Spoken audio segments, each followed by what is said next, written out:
A continuación, Toma tu luz.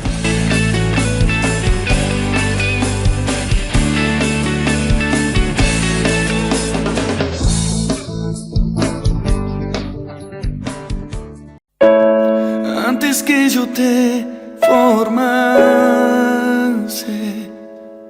yo te separé, te conocí. Antes que vinieras al mundo, te santifiqué, te escogí. Naciones.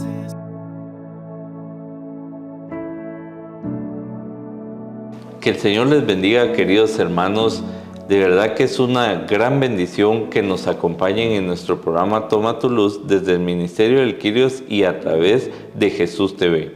Estos programas que el Señor va poniendo en el cual reflexionamos a la luz de la palabra y meditamos su palabra para que nosotros podamos guiar nuestras vidas, acercarnos más a esa presencia de nuestro Señor y aumentar y fortalecer nuestra fe.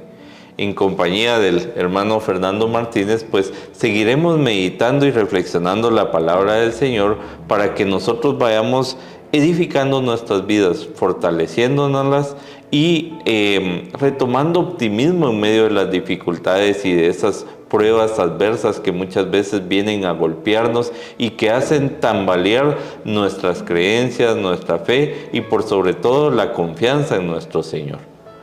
Por lo tanto, vamos a iniciar nuestro programa poniéndolo en las manos del Señor y pedimos al hermano Fernando que nos acompañe con la oración inicial. Por favor. Iniciemos entonces, hermanos, gracias hermano Boris, iniciemos invocando sobre nosotros en nombre del Padre, del Hijo y del Espíritu Santo. Amén. Padre Dios, te damos gracias en este día por la bendición que nos regalas de conocer tu verdad, tu amor y tu misericordia para con nosotros. Te pedimos que hoy dispongas nuestros corazones, que nos hagas tierra fértil para que tu palabra venga y dé fruto y fruto abundante para bendición nuestra y de quienes están cerca nuestro y gloria de tu nombre. Te pedimos para que hoy, a la luz de esta palabra, tú, Señor, nos muestres un camino, hables a nuestros corazones, que esta palabra nos impacte y nos lleve a caminar una vida que te agrade y a ser buenos católicos, buenos hijos tuyos. Y que cada día de nuestra vida, Señor, podamos honrarte, Señor, más que con nuestras palabras, con nuestros actos, y que todo lo que vivamos, todo lo que hagamos, Señor, siempre sea esperando en tu amor y tu misericordia. Padre, gracias porque todo te lo pedimos. En el nombre de Jesús nuestro Señor. Amén y amén. Amén. Pues Fernando, como veníamos viendo en el anterior programa en el cual meditamos sobre esta palabra de Hebreos que nos mostraba que en nuestro sufrimiento podemos tener la certeza que tenemos un sumo sacerdote que también ha sufrido nuestro propio sufrimiento humano. Y vemos también que todos hemos experimentado el sufrimiento, el dolor, la tristeza, la aflicción, la angustia, y que en medio de esos momentos podemos tener la certeza que el Señor nos acompaña. Ahora también podemos ver la otra parte. Muchos de nosotros, cuando tal vez no experimentamos tanto dolor y tanto sufrimiento, pues por decirlo así, se nos sube un poquito el ego, ¿verdad? Y esto pasó, por ejemplo, en los discípulos del Señor, que acompañaban al Señor y pensaron en algún momento que merecían algo más.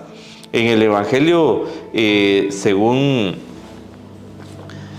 vamos a retomar aquí el Evangelio según San Lucas, en el capítulo 12, versículos 13 en adelante, vemos cómo el Señor, les voy a indicar bien el Evangelio que está aquí equivocado. Es el Evangelio según San Marcos en el capítulo 10, versículos 35 en adelante. Vemos cómo los hijos del Zebedeo, Santiago y Juan, ellos le dicen al Señor: mira, nosotros queremos sentarnos uno a la derecha y uno a la izquierda. Y el Señor les dice, pues, ¿podrán pasar el bautismo que voy a pasar? ¿Podrán pasar ese sufrimiento, esa dificultad? Y ellos dicen, sí, sí lo podemos pasar. pero realmente no me compete a mí, les dice el Señor, quién se puede sentar a la derecha o a la izquierda. Y vemos entonces cómo también nos fijamos un tanto en el ego que se nos sube muchas veces, y que cuando nosotros pasamos del sufrimiento ya nos sentimos tranquilos, ya nos sentimos estables, pues nosotros queremos como algo más.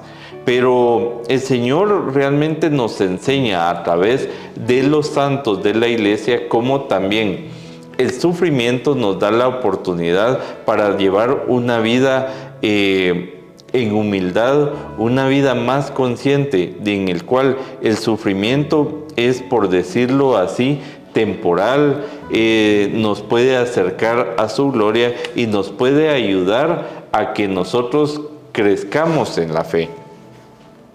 Por eso en la palabra del Señor, en el capítulo 8 de Romanos y versículo 18 nos dice: pues tengo por cierto que las aflicciones y tribulaciones del tiempo presente no son comparables con la gloria venidera, que en nosotros ha de manifestarse. Entonces ahora vemos que el sufrimiento, la aflicción, la angustia y la agonía son la oportunidad para que nosotros no fijemos nuestros ojos en lo que estamos viviendo en el presente, sino que nos enfoquemos en la gloria que podemos conseguir. Por eso decía, el ejemplo más importante que la iglesia nos propone es la vida de los santos, porque ellos pudieron observar que también el sufrimiento era una oportunidad para alcanzar la gloria. Era un proceso en el cual nosotros podemos dejarnos o permitirnos que el Señor labre en nosotros, nos restaure y nos ayude a transformar nuestra vida para que nosotros produzcamos frutos abundantes de amor y de misericordia, y con esto también estar más cerca de la redención en la vida eterna. Si lo vemos así, entonces, hermano Fernando, nosotros podemos ver que no debemos de dirigir nuestra mirada al sufrimiento que nosotros tenemos, a las aflicciones momentáneas, sino que estar siempre controlando cuál es nuestro verdadero propósito. ¿Cuál es nuestra propia identidad? ¿Qué es lo que realmente nos define? Porque muchos de nosotros en el sufrimiento nos define el sufrimiento, la angustia y la aflicción. Pero lo que realmente nos debe definir es lo que Jesucristo ha ganado para cada uno de nosotros, la oportunidad de tener acceso a una vida eterna. Interesante, hermano. Una bendición esta palabra a ustedes, porque la verdad es que, Boris, cuando yo veo esta palabra y me viene aquí una idea, inmediatamente me salta al corazón esto. Resulta ser que es como ver dos escenarios diferentes. Y es que es la realidad nuestra. Cuando estamos en dificultades, yo creo que ahí se refleja la verdadera naturaleza del ser humano, ¿no? Cuando te ves en tu impotencia, cuando sientes que no puedes más, y aflora tu verdadero yo, ese ser necesitado, que es como realmente deberíamos llegar a Dios. En las mejores y en las peores condiciones, siempre tener esa capacidad de reconocer a Dios como el que Él es todo en todo. Y nosotros, sus criaturas, que le adoramos, que le honramos y que le necesitamos. Sin embargo, pasa esto. Tenemos una intención que a veces está oculta. Y todos tenemos esa tendencia. Bueno, allá en el libro del Génesis, el Señor, después del diluvio, le dice: mira, es que el corazón del hombre es tendido a lo malo. Está en nosotros. Es esta naturaleza. Entonces, Pablo decía: ¿quién me librará de este cuerpo de humillación? ¿Por qué? Porque esa carne lo avergüenza a uno. Entonces, ¿qué pasa? Cuando usted dice: mire, todo lo puedo en Cristo, vamos a ver, y empieza aquello, y le vienen dificultades. Pero es que, como decíamos en el tema anterior, debemos conservar la profesión de nuestra fe. Porque en esto radica muchísimo el que tengamos los pies sobre la tierra, o más bien en el cielo, para no olvidar el propósito que tenemos de vida. Entonces pasa aquí que estos discípulos, de 12, 2 estaban con esa mentalidad, para indicar que entre todo un grupo de personas hay dos, tal vez hay en su familia, hay uno que ya tiene una idea diferente. No todos pensamos igual y todos recibimos la misma educación, el mismo código genético o el mismo código moral, y sin embargo, de 10 de la familia, todos piensan en una dirección distinta y algunos más o menos miramos en una misma dirección. Pues aquí no es diferente. Los discípulos dicen: Señor, que estemos sentados uno a tu derecha, uno a la izquierda. Y el Señor dice: ustedes no saben lo que piden. Entonces, el asunto es que eso de sentarse a mi derecha, a mi izquierda, eso no me compete a mí, dice el Señor. No es competencia mía concederlo. Y la referencia bíblica de este texto nos muestra al Evangelio según San Mateo en el verso 25 y 34, donde dice: entonces el rey dirá a los que tenga a su derecha: vengan benditos de mi Padre y reciban en herencia el reino que les fue preparado desde el comienzo del mundo. Mire qué interesante esto. Porque entonces dice el Señor: eso no lo defino yo, eso ya está definido. ¿Y quién es el que entra? El que entra en esta categoría, el que es movido a tener una vida de servicio. Porque cuando leemos el resto de este texto que nos presenta la referencia bíblica acá, el Señor le está diciendo a unos: mira, tuve hambre, me diste de comer, tuve sed, estuve preso, estuve enfermo. Y Dios dice: ¿cuándo fue eso, Señor? Lo que le hiciste a uno de estos pequeños, a mí me lo hiciste. Eso todo lo hemos escuchado. El asunto es que no hemos a veces concatenado estos versos porque, óigame, si el Señor dice: eso ya está decidido, quién entra y quién no, y el password para ese acceso es tener una vida de santidad, tener una vida de entrega a Dios, porque solamente en ese contexto, y oiga bien, solamente que usted decida encontrarse con Dios y ya el primer paso ya lo superó, el salir de la miseria propia para enfocarse en Dios. Así nos quedamos en el primer tema, ver la gracia de Dios maravillosa. Pero ahora, cuando yo ya sirvo a Dios, es que si yo no busco esa vida que me tenga cerca de Dios conscientemente, porque estoy cerca pero no consciente, pero cuando yo conscientemente sé que todo tiempo estoy bajo la mirada de Dios, vivo una vida que le agrada. Y cuando aprendo a amar a Dios en ese contexto, aprendo que no puedo decir que amo a Dios si no puedo amar al hermano que tengo cerca. Porque el apóstol San Juan dice en su tercera carta: si tú dices que amas a Dios al que no ves, pero no amas al hermano que sí puedes ver, mentiroso. No lo digo yo. Lea la tercera carta del apóstol San Juan. Comienza hablando de esas cosas. Hermano, es importante. Entonces dice la palabra del Señor en la carta a los Hebreos que sin santidad nadie verá al Señor. Entonces, ¿qué quiere decir eso? Si tú no eres un amante de la presencia de Dios, si no buscas a Dios para que sea parte importante, fundamental en tu vida. Yo escucho decir a mi hermano Enrique aquí, en estas exposiciones, cuánto es importante que yo sea consciente, que haga al Señor Jesús el Rey de mi vida, que le des el lugar de preeminencia que debe tener, ¿verdad, hermano Boris? Y resulta ser que mucha gente dice de Dios: mi Señor, le servimos y todo, pero no vivimos realmente una vida acorde a eso. Y pasa que hay una sola señal que nos identifica. Cuando tenemos santidad, también tenemos misericordia, también tenemos caridad. Me acuerdo yo que y vea usted cómo la iglesia también nos lo enseña de una manera muy explícita. El numeral 1551 del Catecismo de la Iglesia Católica dice que esto es un sacerdocio, es un ministerio, es una función que el Señor le confió a los pastores de su pueblo, y este es un verdadero y auténtico servicio. Y está sustentado en la Constitución Dogmática Lumen Gentium en su numeral 24, que esta referencia de Cristo a los hombres depende totalmente del Señor mismo, y su sacerdocio es único y fue instituido en favor de los hombres y de la comunidad de la iglesia. Así que el sacramento orden comunica un poder sagrado que no es otro que el de Cristo. El ejercicio de esta autoridad debe, por tanto, medirse según el modelo de Cristo, que por amor se hizo el último y el servidor de todos. Oiga, todo esto que le acabo de decir resume el hecho de que tenemos un servicio, a veces tenemos un ministerio, que es exactamente lo mismo. En el griego ministerio es servicio. Entonces a veces pensamos cuando en ministerio y queremos hacer una cosa para sentirnos grandes, tengo un ministerio y nos sentimos grandotes. Hermano, eres un servidor, simplemente.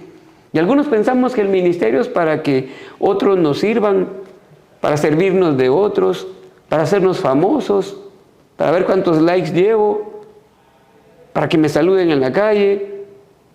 Pero esto más bien es la invitación, hermano, que si eres famoso, que si tienes ministerio, tú puedas mostrar la compasión de Dios para con su pueblo. Porque esa es la medida del santo. Y yo, rapiditamente, hermano Boris, pienso, si pensamos en cualquiera de los santos que se te venga a la mente, y a usted, hermano, cualquier santo, piense por favor así rapidito, un santo que usted sepa la historia o conozca algo. A mí se me viene la Madre Teresa, que es la que creo que casi la mayoría tenemos porque es una contemporánea. Exactamente. Sí. Entonces, toda la obra de ella se basó en ¿qué? El amor a Dios y el amor al prójimo. Hubo compasión.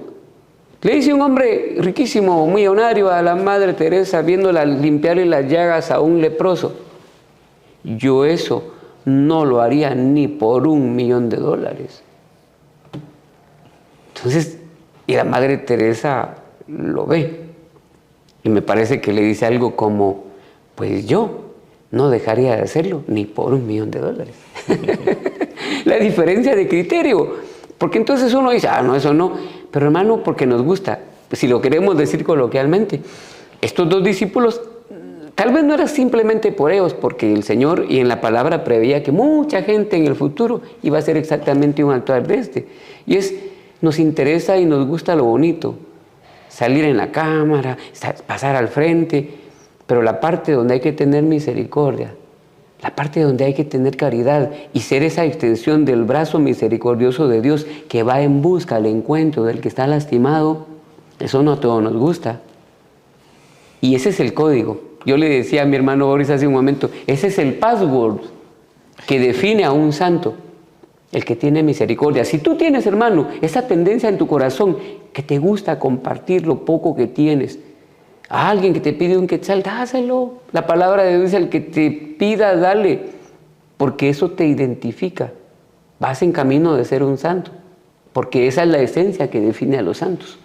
Una vida de entrega, pero que es entrega amorosa en el prójimo. Porque no puedes decir que estás entregado a un Dios que no ves físicamente, pero lo ves en el hermano. Y eso es el llamado y el propósito que debemos entender en esta palabra del día de hoy. No cabe duda, hermano Enrique, hermano Fernando, perdón, ya estoy acostumbrado a compartir con el hermano Enrique. Hermano Fernando, que los santos pudieron identificar cosas misteriosas que a veces nosotros no podemos identificar. Y una de las cosas que ellos pudieron identificar es precisamente retomar su vista hacia el propósito maravilloso. ¿Cuál es el propósito de cada uno? Y me llama la atención porque en la segunda carta a los Corintios, en el capítulo 4, versículos 16 en adelante, nos dice algo importante. Por tanto, no desmayamos. Antes, aunque nuestro hombre exterior se va desgastando, el interior, no obstante, se renueva de día en día. Porque esta leve tribulación momentánea produce en nosotros cada vez más excelente y eterno peso de gloria, no mirando nosotros las cosas que se ven, sino las que no se ven, pues las cosas que se ven son temporales, pero las que no se ven son eternas. Entonces, cuando uno medita la vida de los santos, también ve en su experiencia de vida mucho sufrimiento, mucho dolor, muchas adversidades, muchos obstáculos, que también nosotros podemos experimentar. Pero muchos de nosotros nos quedamos derrotados en medio de la adversidad, porque vemos solo el sufrimiento del momento, vemos solo las dificultades del momento y no vemos que estas son pasajeras y que nos van a llevar a la plenitud de nuestra vida. Los santos en su momento pudieron No quedarse estáticos y visualizando los problemas y las dificultades, sino que ver los tiempos venideros. Y precisamente esta es la invitación también que se nos da por medio de esta palabra, que no nos quedemos sufriendo, que no nos quedemos con nuestra vista estática en medio de las dificultades y de las adversidades, sino que veamos lo que nuestros ojos no pueden ver. Pero en eso abstracto, en eso invisible, nosotros pongamos nuestra confianza, porque lo que nosotros no podemos ver, nuestro Señor ya lo ha visto. Bien decía el hermano Fernando, necio con Enrique, el hermano Fernando, que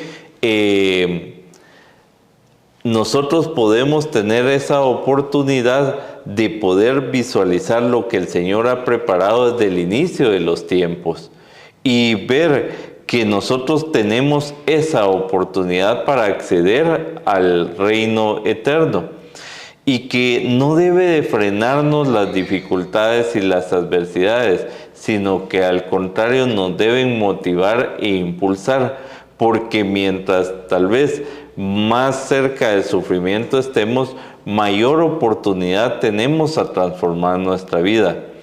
El Fernando Martínez decía algo en una plática que teníamos, que nosotros no podemos ver el producto terminado de nosotros mismos, pero el Señor sí lo puede ver, y el Señor puede ver ese producto terminado.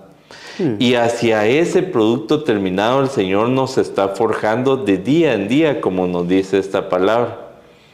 Entonces, en el día a día nosotros podemos tener tribulaciones, podemos tener angustias, aflicciones, malas noticias, malos diagnósticos, malos procesos, digamos, legales.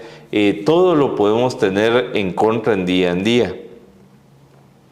Pero nosotros debemos de permanecer siempre enfocados en los días venideros, enfocados en ese producto terminado, enfocados en que Jesucristo nos está perfeccionando a través de su amor. Y eso de verdad, hermano Fernando, nos debe motivar, nos debe de llenar de optimismo y de ilusión, de que en medio de la adversidad el Señor está transformando nuestra vida, nos está forjando, nos está llenando de esa fortaleza en el cual en medio de la dificultad nosotros podemos visualizar mejores horizontes. Entonces esa es la oportunidad que el Señor nos da y que podemos retomar nosotros de la experiencia de los santos, que ellos pudieron visualizar las cosas que no se ven con nuestros propios ojos, pero sí se sienten por medio de nuestra fe en nuestra alma y en nuestro espíritu. A mí me parece, hermano Boris, que una manera de concluir para mí y definir este tema es el verso del Evangelio de San Marcos en el capítulo 9, verso 35, que dice que el Señor llama a los 12 y les dice: el que quiera ser el primero debe hacerse el último de todos y el servidor de todos. Esto es una llave mágica, hermano, que nos acerca a ese propósito de ver, de acercarnos a ese plan terminado de Dios cuando seamos capaces de darnos. San Pablo en la carta a los Romanos capítulo 10 dice que nosotros, 12:1, es: ofrézcanse ustedes mismos como una ofrenda viva, agradable a Dios, y aprendamos a reconocer su voluntad agradable y perfecta para nuestras vidas. Me parece que esto es algo que nos debe definir, el que no solo conozcamos ese propósito de Dios y ver la hora terminada, que quien no quiere. Pablo dice al final de sus días: ya corrí la carrera, terminé mi batalla, ahora me espera la corona prometida. Y qué bueno que nosotros tengamos esas aspiraciones. Dios quiera, hermano, tengamos ese tipo de aspiraciones, pero que pasan por esto: una vida de servicio, una vida de búsqueda de Dios sin desmayar. ¿Por qué? En el camino vamos a encontrar obstáculos, pero aprendamos a ver con los ojos de Dios, con los ojos de fe, y vernos que Dios está haciendo una obra en nosotros que no se detiene por nada. Aquel que la buena obra empezó, la llevará a cabo hasta terminarla. Pues qué bendición, hermano Fernando, que precisamente el Señor nos lleve con esta palabra a que no permanezcamos estáticos, sino que visualicemos realmente la perfección que el Señor quiere alcanzar en cada uno de nosotros y que por sobre todas las cosas podamos ofrecerle nuestra disposición al Señor en obediencia para que vayamos caminando realmente de acuerdo a la voluntad del Señor y acercándonos a esa gloria maravillosa que el Señor quiere darnos y que nosotros podemos saborear. Y la mejor forma de poder saborear es precisamente meditando la vida de los santos y ver realmente la vida que ellos llevaron, como sus sacrificios, su esfuerzo, su dolor, su sufrimiento, lo utilizaron como esa oportunidad para alcanzar la plenitud de sus vidas. Entonces, pues no nos queda más, hermanos, que invitarlos a que nos sigan acompañando en nuestros programas y tomando esa palabra del Señor que nos ayude a fortalecer nuestras vidas, a retomar la esperanza y a edificarnos día a día. Les agradecemos una vez más su amable compañía y que Dios los siga bendiciendo. Amén. Antes que yo te formase, yo te separé, te conocí